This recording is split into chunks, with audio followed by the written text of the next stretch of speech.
Sa mga Kawikaan, Kapitulo 12, sa bersikulo 25 na nagsasabing, nagpapahina sa loob ng isang tao ang kabalisahan, ngunit ang magandang balita'y may dulot na kasiglahan. Ang talatang ito ay nagpapakita kung paano ang kabalisahan o pag-aalala o anxiety ay maaaring magbigay ng mabigat na pasanin sa puso ng isang tao na nagdudulot ng emotional at physical na paghihirap. Ipinakikita dito na ang kabalisahan ay parang isang pabigat na nagpapahirap sa pagharap sa mga hamon ng buhay ng isang tao. Sa kabaligtaran ng bigat ng kabalisahan, binibigyang diin din ng binasa nating talata ang kapangyarihan ng mabuting salita o mabait at nakapagbibigay lakas na mga salita. Ang mga positibong salitang ito ay may kakayahang mag-angat ng damdamin, magbigay ng aliw, at maghatid ng kasayahan na tinatanggal ang bigat ng kabalisahan.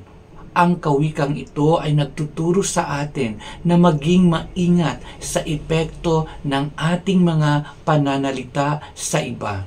Sa mga pagkakataon kung saan ang isang tao ay nakakaramdam ng kabalisahan o lungkot o anxiety, ang pagbibigay ng suporta, pagpapalakas ng loob o simpleng mabuting salita ay maaring magdulot ng malaking pagbabago sa kanyang nararamdaman.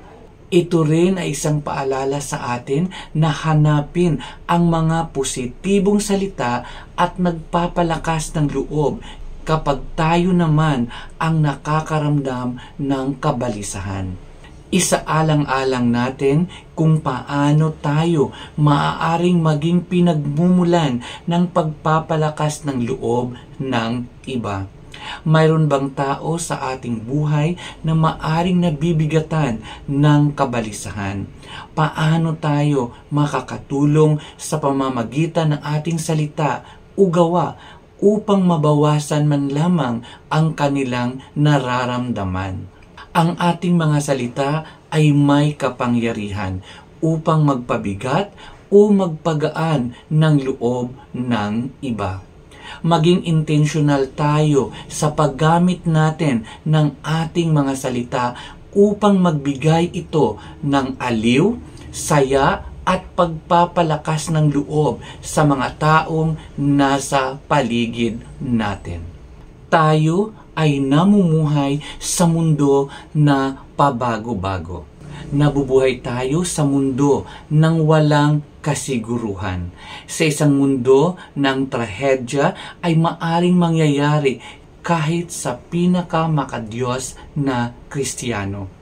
Tayo ay bahagi sa isang balisang lipunan. Isang lipunan na pabago-bago na siyang nagbabanta sa ating kakayahan upang gumawa ng iba't ibang adjustment. Kaya hindi nakapagtataka na matatagpuan natin ang ating sarili na nababalutan ng pakiramdam ng pagkabalisa o takot o anxiety. May mga pagkakataon ng ating anxiety ay dahil sa mga chemical imbalances sa ating utak na nagre-resulta ng malalang emotional distress o yung tinatawag nating relentless panic attack. Ngunit kadalasan ang ating mga anxiety ay nagre-resulta mula sa spiritual na kakulangan.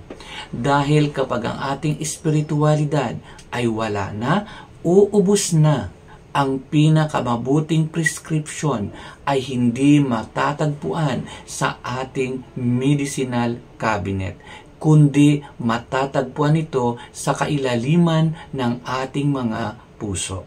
Kailangan natin ng mataas na pang-araw-araw na dose ng mga salita ng Diyos, pagmamahal ng Diyos at presensya ng Diyos.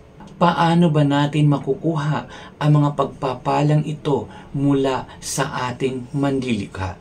Makukuha natin ito sa pamamagitan ng ating mga panalangin, sa pamamagitan ng ating meditation, pagsamba at pagtitiwala natin sa Kanya. Magandang araw po sa ating lahat.